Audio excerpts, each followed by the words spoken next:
20 ans après sa dernière participation aux Jeux Olympiques, l'équipe de France de hockey sur glace rêve de Pékin 2022. C'est à l'Arena Ice de Cergy-Pontoise que les Bleus préparent leur tournoi de qualification olympique qui aura lieu à Riga du 26 au 29 août. C'est un peu différent d'avoir un événement si important au mois d'août. Nous d'habitude la mise en forme, on se prépare pour être prêt mi-septembre et monter graduellement en force pour les playoffs.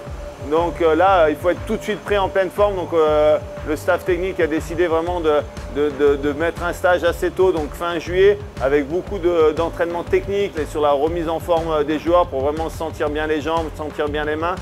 Là, on est content de se retrouver. On a eu un gros manque en fait, de stage les 2 dernières années dû au Covid. Là, enfin, on peut être ensemble, on peut passer du temps ensemble. Ça nous fait du bien, on se retrouve, on retrouve notre cohésion d'équipe. Tout le monde est vraiment motivé pour ce TQO, on travaille à fond, ça se sent sur la glace. Donc on a hâte d'y aller, on a hâte de commencer et puis de pouvoir réaliser notre rêve. En fait là c'est mon 3e stage avec les pros en équipe de France. Ça met un peu de pression mais après je pense que c'est de la bonne pression, ça met de l'envie aussi et puis c'est toujours excitant à 19 ans d'essayer d'être en préparation pour ces TQO donc c'est cool, je suis content.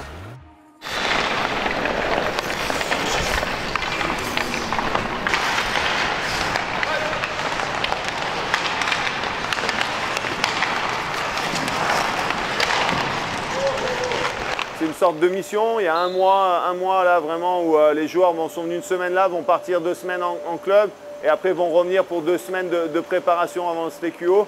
C'est beaucoup plus axé sur des performances individuelles, du développement personnel. Et ça permet de prendre le temps de retrouver nos sensations par rapport à l'été qui vient de se passer. Donc tout ça pour se préparer et derrière on va pouvoir enchaîner plus facilement sur la tactique collective. Ils sont plus grands, ils sont plus gros, donc des fois c'est un peu difficile, mais je me dis que si je suis ici, c'est pas pour rien. Donc voilà, je travaille et puis rien n'est acquis, il faut continuer à travailler et puis il faut travailler pour le prochain stage et puis je fais stage par stage, quoi. La configuration de ce tournoi fait qu'on joue 3 matchs secs contre les équipes. Sur un match, en sport, on sait qu'il peut se passer un petit peu tout et n'importe quoi. Prédire, c'est un peu difficile, je pense qu'il faut se préparer à tous les scénarios possibles. On a la Hongrie et l'Italie qu'on est censé battre, qui sont censés être un petit peu inférieurs à nous. Mais sur un match de hockey, tout peut aller très vite. On va aller jouer après les Lettons chez eux, qui est censé être la grosse équipe du tournoi. Ça va aussi dépendre, est-ce qu'il va y avoir une patinoire pleine, est-ce qu'ils vont avoir leur public derrière eux ou pas. Donc il y a plein de choses qui peuvent arriver. À mon avis, il faut qu'on se prépare à tout et qu'on soit prêt pour tous les scénarios possibles. Comme tout athlète, je pense, c'est un rêve de participer aux Jeux Olympiques, donc on a vraiment envie et puis on va tout faire pour y arriver. J'ai déjà raté 2 fois des qualifs olympiques, je les avais en travers de la gorge, je l'ai toujours en travers de la gorge, j'ai une revanche à prendre par rapport à ça. Donc moi je suis focus que là-dessus, c'est vraiment le but d'une vie.